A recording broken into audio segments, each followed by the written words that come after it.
So guys, I want to share a caveat with you while using this keyword inside an arrow function. In this video, I want to show you two different examples, and I want to show you how this keyword works inside an arrow function using those two examples, right? Contrasting examples. And in the examples, what we'll do is we'll take an object called group. Inside that will be a method called showList. As you know, inside JavaScript, a function inside an object is called as a method. So we'll have a method inside that object. And the method will be called as showList. Inside that, we'll have another function. Now that function, in the first example, we look at that function as a regular function, regular JavaScript function. But in the next example, we look at that same function as a arrow function. And then what we'll try to do inside these functions is we'll try to access some of the properties of the parent object, and then try to use the this keyword to access those properties. And then we'll come to know the differences between a regular function and an arrow function when it comes to using the this keyword. So it will sound very complex to you right now, and so let's get started. When you look at all of this in the code, it will make a lot of more sense to you.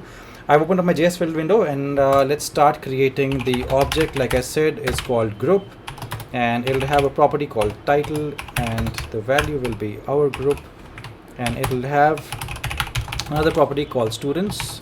Inside students, we'll have a student called John, Pete, and Alice. This is a array, as you can see, and then we'll have a method called showList. It's a showList method, and now we'll define that method. What we're trying to do inside this method is we're trying to access this dot students, which is students, and then we're going to say dot for each, which is basically going to go over each of the students, right? And then we'll say for each of these students, I want to run a function, and I want to pass student to that function. So because we when we go over students, when we go over each of these students, we'll get the value of each of these students inside student, right? So John, Pete, and Alice will be there inside student, and that I want to pass inside this function. And inside this function, all I want to do is I want to say this dot title, alert this dot title plus student. That's all I want to do. Now let's see what happens. So what we're expecting here to happen is that student, which is John, Pete, and Alice, that will be printed one by one, right? And this dot title, our group, will also be printed. That's what we're expecting. So now let's see what happens. Oh yeah, to run this program, I'll have to obviously call this program, right? So I'll have to say group.showList. So group and dot showList. So I'm calling the showList method inside group. So that's how I do it. So I was expecting our group to be here, but it says undefined, but I get John here, which is student, right? So if I say okay again, I'll get Pete here again, because that's the second value, and then I'll get Alice also, but every time this was undefined, the this dot title. So what's happening here is that since we're using a regular function and not an arrow function, now we'll obviously look at this by using an arrow function also, the difference.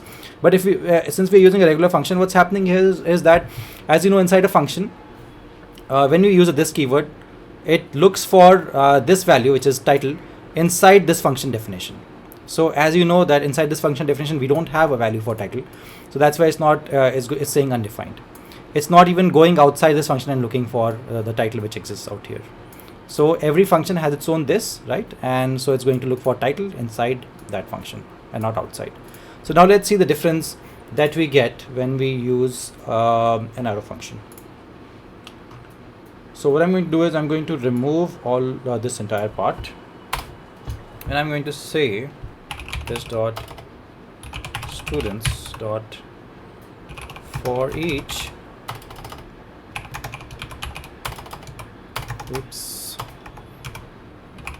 for each, I'm going to say student, the fat arrow, which is the arrow function, and alert, I'll say the same thing, this dot title plus student, right? And now when I try to run this function, let's see what happens. So it says our group. It doesn't say undefined anymore. It says our group. Again, our group Pete, our group Alice. So it was able to show all these three values. At the same time, it was also able to access our group, which is the title value outside this function, but inside this object, right? So the key takeaway from this video is that with arrow functions, the arrow functions don't have their own this, so they will always look outside. So whenever you use objects, it's really good to use arrow functions inside those methods if you're using an object, right? Because it won't lead to a lot of confusion. But if you're using regular functions, then you'll have to use binding, which we've not seen till now. It's slightly complicated. You can use those as well, but you'll have, like I said, you'll have to bind. You'll have to use a lot of binding, which can get complicated. So it's always a good practice to use the arrow function, because it doesn't have its own this, and it always helps you to look for the values inside the object itself. So I hope you're able to see the difference between arrow functions and regular functions when it comes to the this keyword.